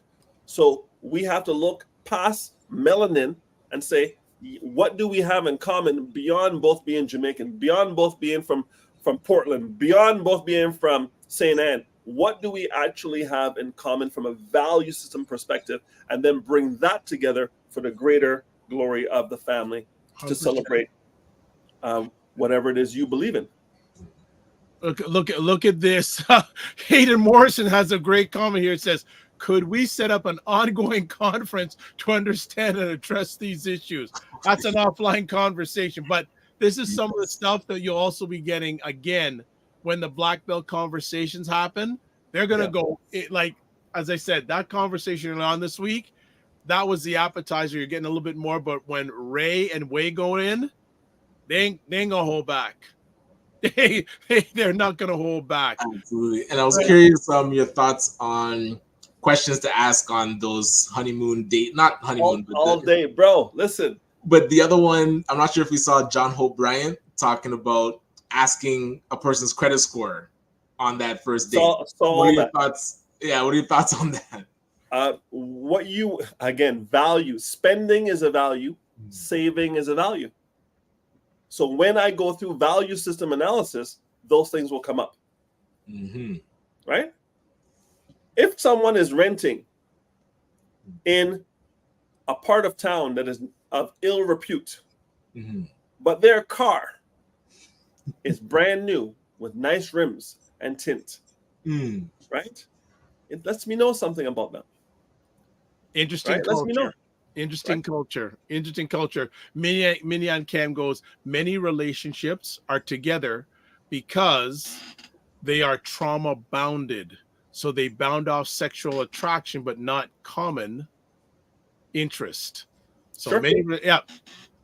So many relationships are together because they are trauma bounded. So they are bound off sexual attraction, but not common interest. Also, Heather Harris. I know who that is. Good morning, gentlemen. One, we have to reclaim our community as a people of African descent. Two, similar values connect. Serena Will says, yes, agree, Wayne. She also says, if they're willing to do the work, then okay, but don't talk the talk. You need to walk the walk. But was that a famous thing way back when Jimmy Johnson of the Dallas Cowboys? He says, you know, you can't just talk the talk. You got to walk the walk. Heather Harris says most people haven't assessed their own values, so they don't know what values they desire or want to avoid. ADT says credit scores on the first date. You're bright. At least you get to know the person first. Yeah. Hey, Listen, we want to waste time. I'm not going to be Steve Harvey. I'm not going to give you a prescription. What I'm going to tell you is this: you're going to have. You can't tell someone's personality and someone's values at 50 feet, but you can tell if you're physically attracted to them or not. So the first hurdle is, what are you attracted to? Now you're attracted to that person. Now, what do you have in common? I used to read the comics when I was a kid. I used to see Betty and Veronica. From my eyes, I couldn't tell the difference. One had yellow hair, one had black hair. I go, Archie, why are you jonesing over Veronica and not Betty? Oh, it must be the money. It must be the lifestyle. I couldn't get it because Veronica, her personality was for Archie to chase her. Mm-hmm. And Betty was chasing Archie. Archie was rejecting what was chasing him, but was in pursuit of what he wanted because he's a hunter. So Veronica understood the assignment. Think about it. It's right there in the book. Yes, He was chasing Veronica. She was not chasing him. Only when she felt the threat of Betty did she have any interest in Archie, because she always had Reggie in the background. Yes or yes? Yep. Gotcha. Right. Dr. Chachi says, hey, Serena Wills. Hey, sis. Mini on Cam has someone's credit score can be repaired faster than their mental health. I agree. I agree. I think also too, Wayne, I'm going to see if we can make it happen. Have you and Mini on Cam together on a morning vibe. I think that would be dynamite. She's a vibe. She's a vibe. We're connecting. We're connecting. We're gonna get it again, Dr. Vibe. I just do. So culture. What are some things that you think people like us, we need to do as a culture to get our culture at least next best steps? Not to where it has to be, but what's some next best steps? We need some financial hygiene, for lack of a better term. So what does that mean? It means that I do a financial needs analysis, which means what's coming in, what's going out, what emergency fund do you have, what debt do you have, what type of debt do you have, what's the interest rate on the debt. One of the things I wanted to discuss today was we're going to talk about payday loans and where those places are located and what the interest rates are, and how it's crushing the economic viability of families of all cultures, but especially ours, because those payday loans are located in specific locations in Toronto. And if you draw a map of where we live and where they are, exactly the same. So we know who they're coming for. Listen, the interest rate is 300% plus per year, because it's 46.96 on a 2-week loan. Mm-hmm. On a 2-week loan. So if you were to annualize that, it's 390%. Who's borrowing money for 10 days and paying $15. So I borrow $100. I pay 15 back. That's not a 15% loan. Take 15% and amortize it over a year. It's over 300%. Whoa. This is what we're doing on a daily basis. And people are doing it because it doesn't hit their credit. Some of the loans don't hit their credit. So I've got people leasing cars at 12%. What? 29%. Yes, I see it all, Dr. Vibe. So people don't understand that if they go to these payday loan places, Cash Money, Fairstone, Easy Pay, Go Financial, you go to these places, whatever they're called in the United States, whatever they're called from wherever you are, these places are not considered predatory loan sharking because they're below the 60% threshold. But 46% is below the 60% threshold. Therefore, they're not loan sharking. But it's insane to use this as a financial plan. I was going to talk about that today. Last couple of things I want to say. Everybody on here who's listening, go and look at every investment you have, every insurance you have, and make sure you update the beneficiary. We have a lot of people in our community who are separated and not divorced. If something happens, the beneficiary of their last person is going to get the money, not the person that they're living with, taking care of them in the hospital now, because the beneficiary has not been changed. There are too many horror stories I could share about that here right now, but I don't want to go there. Right. So check, inspect your beneficiaries. If it's not who you want it to be, and you're now common law, or you're now married, go and change it. If you're divorced, it will remove them because of the divorce. But look at who's on your pension. Look at who's on your insurance. Look at who's on your, in the States, Roth IRA, tax-free savings account in Canada, 401k down there, RRSP up here. Look at who the beneficiaries are. You might be sending money to someone who is trying to do you harm. Yes. Okay?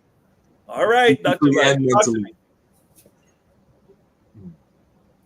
Still more comments. Hayden says, is it possible that our common historical traumas means that this is an important conversation is beyond many in our community? Good. Yes. Yeah. 100%. Yeah. But then the question is, Wayne, how can we get that next step from those individuals? Or is it we have to just wait when they're ready? Yeah, the teacher appears when the student is ready. Okay, 100%. Okay. Serena Will says, hey, Soror Tachi. IBBADD says this. Please shut down pay loans. They are culture vultures and are strategically located in the low-income, high-needs neighborhoods. Yes. Minion Cam says they have 5 money marts on Yonge Street from the Eaton Center up to Yonge and St. Clair alone. Serena Will says, I agree with the trauma bond. I agree with the trauma bonding. It is happening too much in our communities. Heather Harris says, respect is critical in relationships. Their love can be cultivated. So going back to that word, culture cultivated. Minion Cam says, hey, at Serena Wills, it is a 10-year romantic relationship. I've been in a good thing. I kept going to therapy while the situation was happening. Also, she says, and instant cash loans target people on social assistance all the time. It was the reason I filed for a consumer proposal in 2019. It is discharged now. Also, and instant cash loans target people. Yeah, so she's got that. And also, we have to heal from the trauma is self-awareness, but we have a mental health crisis in Canada. That is facts. Agreed. And that transcends into finances. So yeah, absolutely. 100%. Here's what I know with some people. As soon as they get money in their hand, their immediate inclination is, I must spend this money because my identity is with poverty. So when I get this money, I have to go out and do what all people of poverty mindset do, which is spend it, go to restaurants, buy stuff they don't need, and get back to the money being gone. Lend it to people who won't pay it back so they get back to comfort. This is why lottery winners are broke 5 years after they win the lottery. Because if you have a $40,000 a year identity and you win $4 million, you're going to self-sabotage your way back down to where you're comfortable. That's why when people get jobs that pay more than they were expecting, you go for a job and you think you're going to get paid 65 and they pay 85. All of a sudden, your boss is terrible. This place is racist. You do whatever you have to do to self-sabotage yourself back down to the income level you're comfortable with. Whoa. So if you want to make more money, then you need to build your identity to say that I am worthy of that money. This same Wayne Harris you're looking at made $3.54. Shout out to Victoria Square Burger King in Montreal, Quebec, because that's what I made, $3.54 an hour. This same Wayne Harris made $3.54 every half second last week. Well, what's the difference between that Wayne and this Wayne? Well, there's 40 years of growth or 40 years of age, because aging is automatic. Growth is a choice. Okay? So people have to understand that you might be 50 years old or you might be 36 times. Understand how to tell the difference. And you can see in their behavior, because all things equal, I don't care what you say to me, I watch what you do. Fact. Right? Wayne, I can't invest in the TFSA. I can't get that life insurance. Yes, I want to tell you, I'm so excited for my trip to Jamaica in 2 weeks. Wayne, I cannot put that money into the RESP for my child. I value education, because education is it. You must go to university, and all the Black moms have RESPs, Registered Education Savings Plans, yet none of them have taken a course since they left high school. Your words are incongruent with your own actions, and your kids are watching. Same thing with the fathers. Don't want to go to school, don't want to level up, vexed that they're not getting paid. Hey, TTC was supposed to go on strike. This is the Toronto Transit Corporation.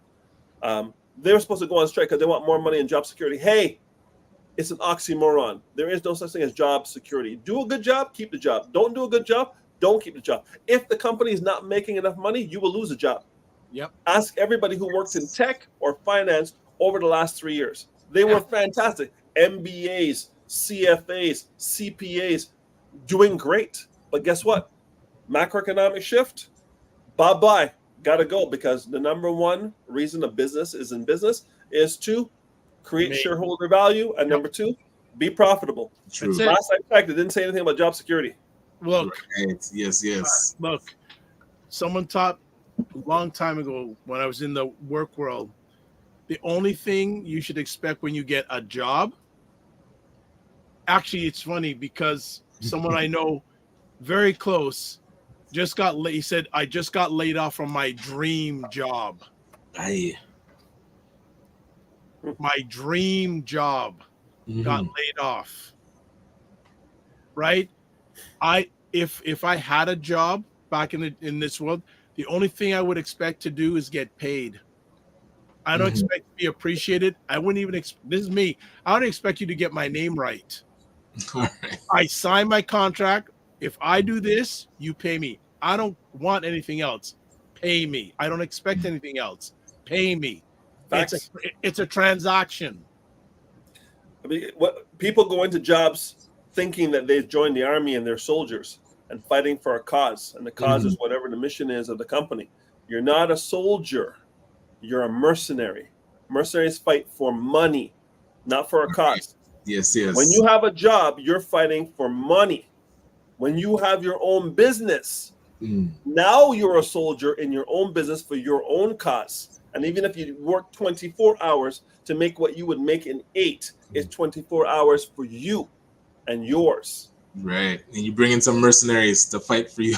All right. And then you bring in some mercenaries to fight for you. Yes. But what you do, honestly, is you just give the mercenaries a piece. And the mercenaries will fight for the cause. You're paying, yeah. This is why my business grows, because people see how they can win with me for their family. Right. So I'm not going to disparage jobs. I had one until I was 50. Right? I worked from, honestly, getting paid to sing in the choir at 8 years old to the age of 50. I went somewhere for someone to do something every week. Yes. But at 50, I had enough of not being paid what I represented as my true worth. Makes How do you sense. know what your worth is? Take a look at your bank account.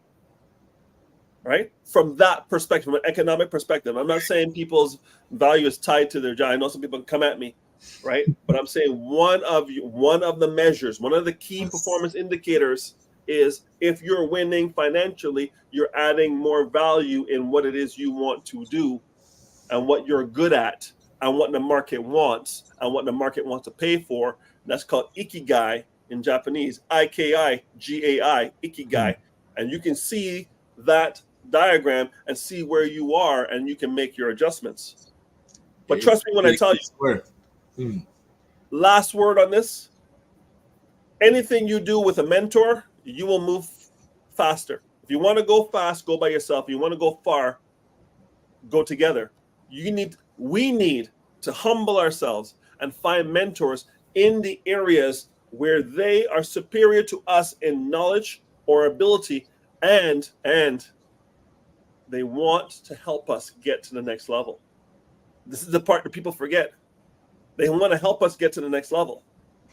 People say, I'm not paying that guy to do that. Okay, stay broke. I'm not going to pay for that. I'm going to go buy the book and read it. You could do that. But here's what I know. Speed to value. If I can take a 2-day course or a 2-day conference and learn what I would learn in 14 books in one weekend, I'm going to take the course. True. Because I know what I'm worth per hour. And if the course is less than what I'm worth per hour and they're going to give me 16 hours of content, then the course is a discount and I win because I can implement that on Monday rather than implementing it after I get through 14 books, which could be 14 months. Yes. Come on, let's go. Yeah, the investment versus expense. Let me put it this way. I'll say that I am enjoying doing work more on my own than I'm working for a company. Same. And I'm getting paid more for what now maybe in the not total, but I can choose when I work, who I work with, and how much I charge. I agree. This is part of culture. Like, yeah, maybe at the end of that, but I'm enjoying life more. Right now, I'm in a phase where I can spend time with my parents. If I was like, and all of us here, no matter what age you are, most of you are gonna have to do something to take care of your parents. Culture-wise, I'm just saying this is for me. You don't know. You want to think about generational. And I'm gonna say to people here, there's gonna be at least one person here. They're gonna see us and hear, whoa, those guys talked about taking care of my parents. I never thought about that. It's gonna happen. Well, squeeze generation is here. Right? That's part of culture. That's culture for everybody. It's just demographics. Right? Because again, as I always say, they always talk about baby boomers. It didn't just happen with the non-melanated people. It's us too. My sister's a boomer. I'm a Generation X. Her generation got all the houses at the lowest possible price. My generation got it at the second highest price. My kids can't even buy without me helping them. Right, yes. It's getting worse. So that means we have to get better, but not linearly. We have to get better exponentially. The gap between what a house costs and what the income was 50 years ago was very small. The gap between what a house costs today and what income is massive. Absolutely. So linear growth, even doubling your salary from 50 to 100 isn't going to help you. In order for you to grow, your income has to go exponentially. That's why I'm listening to these guys at TTC saying they want a 12% raise. Well, 12% raise retroactive in the last 2 years is 8% inflation last year, 3% this year. So that's 11. You got a 12% raise. You got a 1% raise. Yeah, it's almost a wash. It's a wash, bro. So, and the worst part about it is the people in Toronto are going to be paying for that. Well, they're paying for it now. They're paying for it now. They're paying for it now, and just causes more of a squeeze on whatever you're making money wise. Listen, when John Tory said people under the age of 12 go on to TTC for free, I went, You don't have that mind to do that, bro. You have the money to get reelected, but you don't. The TTC does not have the money. Not when you shutting down tracks on Saturdays every week on every line. Yes. And there's going to be shuttle buses to get you from here. What? We need money to fix the infrastructure, bro. Right. How is it you can't maintain? Now this thing is 50 years old, so I get it. 60 years old, I get it. But guess what? New York runs, eh? Montreal runs. Why can't Toronto run? Because Toronto has people who have short-term thinking. By the time the tracks break, they're no longer in power. Okay. Anyway. Yep. All right. Some more final comments before Wayne leaves. Minion Camp says, if it hits Maslow's hierarchy of needs, first, which also included mental disorders. Also loves this fact, biological age versus psychological age. Yes, people on social assistance always cannot save when their earned income is what they save, not so much the payout from social assistance. They get mad at me when I tell them that. There you go. Serena Will says, during the pandemic, they banned payday loans, title loans, and instant cash loans in Virginia. The only way to get instant cash was a pawn shop. Okay. Wow. Serena Will said also, they say it again, aging is automatic, growth is a choice. Mic drop. Ray McMillan says, as someone who has reviewed thousands of home appraisals, one thing that is most times missing from Black homes is a bookshelf or a library. Ouch! Ouch! If your television is bigger than your library, you're going to be broke. Ouch! 95-inch TVs for $2,000. But nobody has an Audible subscription. Nobody has a Kindle, and no one goes to used bookstores. When I go into used bookstores, I can see by the owner that he's shocked. Yeah. Buddy, I love a used bookstore, eh? Yes. With all those big, expensive U.S. books, you see the price, $35 U.S., $50 Canadian. I can get that book for $12 because someone didn't have the time, patience, or whatever to read the book, and it's in pristine condition. Yo, bro, give me a used bookstore any day of the week. Yes. Oh, my Minion Cam, the McMillan Group, mortgages and real estate. Dave Ramsey, millionaire study covered how many millionaires are readers.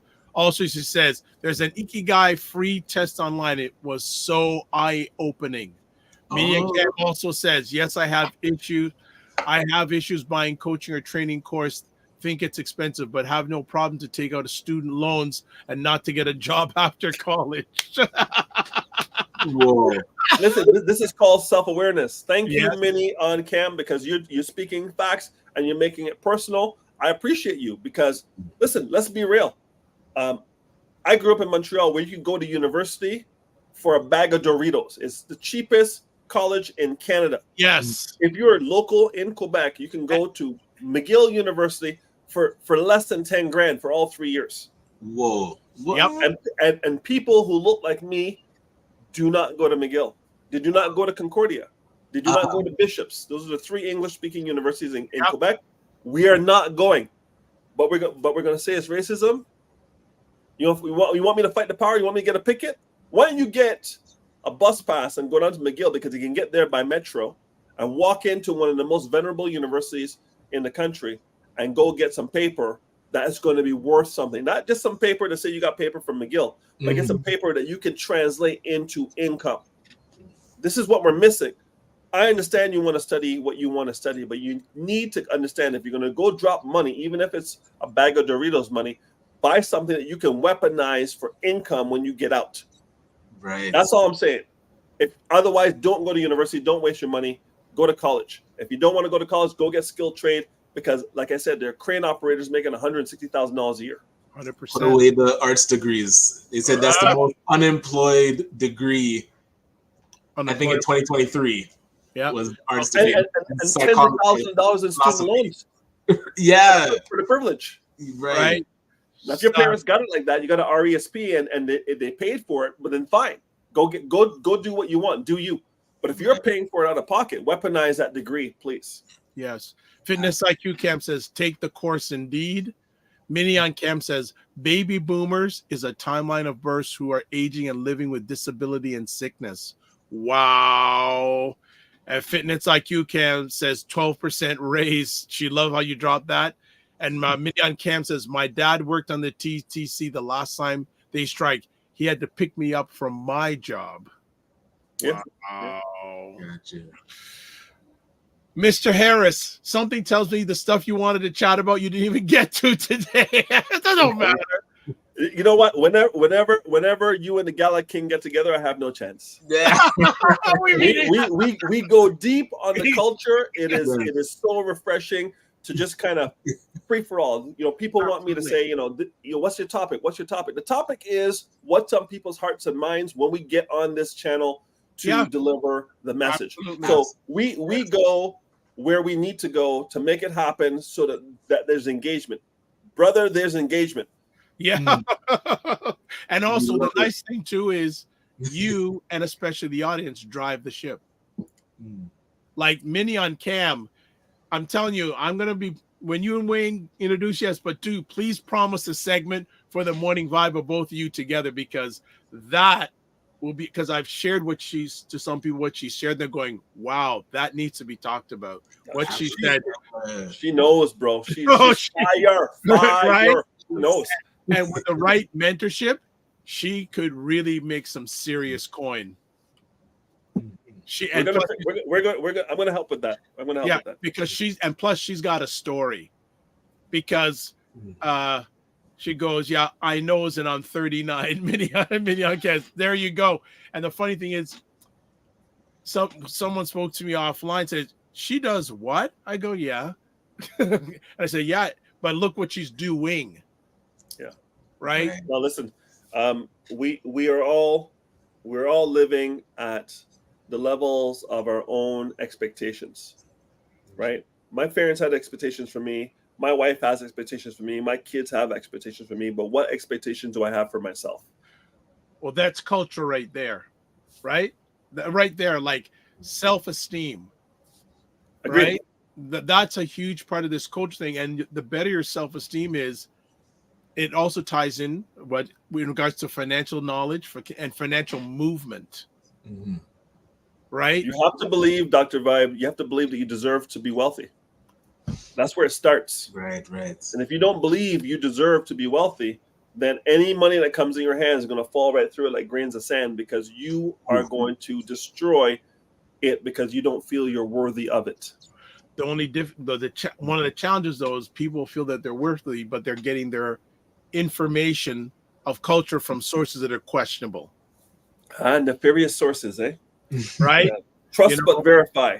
That's all I'm going to say. Trust but verify. My son is like, Dad, you're an Instagram researcher. I go, listen, I go on Instagram, I hear the 30 seconds to the 1 minute. Then he said to me, I'm learning from my 25-year-old, now you need to get your butt off of Instagram and go to YouTube and find a full 1 hour, 2 hour session and see if that sound bite is in context with the full story. Yeah. Well, lazy Wayne ain't going to do it. So I'm going to keep my belief system.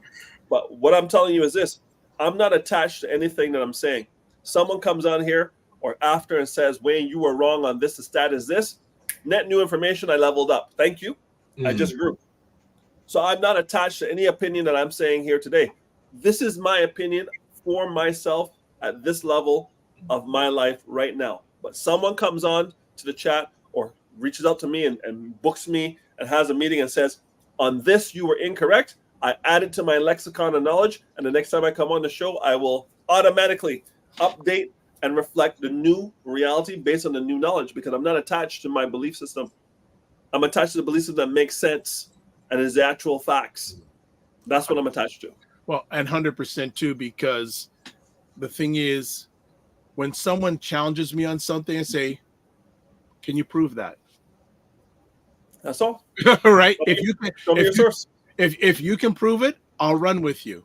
But if you can't prove it, and again, we all have value, but unfortunately, there's some people who don't feel they have value. And that's what, and you know what? And this is a journey in self-esteem that we're all on, right? You know, what was the name of the song? I wish I was a little bit taller. I wish I was a baller. Yeah, Skilo. I wish I had a phone, a girl, so I could call her. Yeah. What was the name of that guy? Was it Skilo? Yeah. Yeah. Right? Hey, he's just saying what we're all saying to ourselves. Yes. Right? But I'm not about wishing. I'm about putting together a plan and working with people who already been there. If you want to go somewhere for the first time, follow someone who has already been there. I'm 100%. not looking for travel agents, Dr. Vibe. I'm looking for tour guides. There you go. Yeah. Okay.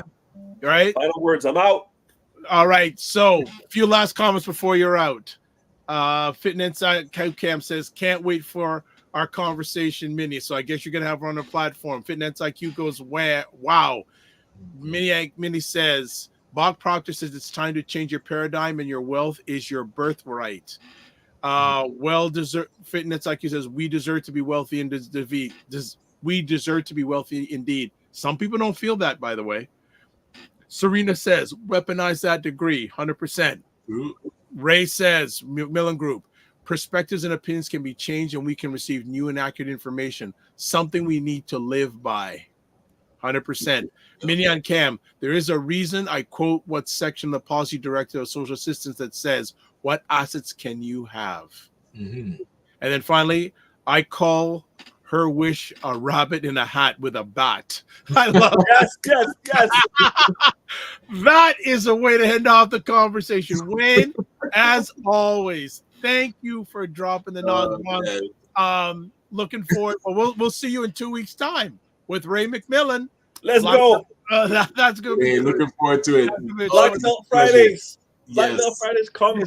Watch out. And it's not going to happen on the regular, probably every 3 months, folks. So you better catch it.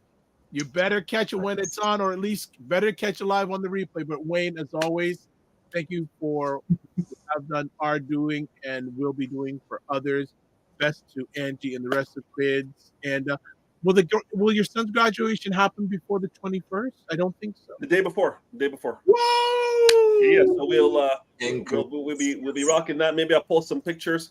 I'm gonna try to pass through First Fridays tonight, bro. 30 years. I was there when I first came to Toronto with Warren. So Rai, I'm gonna see the Gala See you King down there. Okay. I love it. All right, Wayne. Take care and keep the faith. Peace. Peace, man. That was awesome. That was good as always. Well, Gala King, what do you think? Yeah, it was an excellent conversation. Love it. Well, you know what? It was good to have you there for the whole thing. Like, Yes, man, sir. Yes, sir. this makes it a real First Friday for you because you were here for the whole thing. Yeah, gotta make it a habit. Excellent. So what's up for you for the rest of the week? Yeah, so hey, hopefully we'll see Wayne down at First Fridays. Not sure if he'll pop by, but 30th anniversary. Shout out to Warren Salmon, and that'll be downtown at the Globe and Mail building.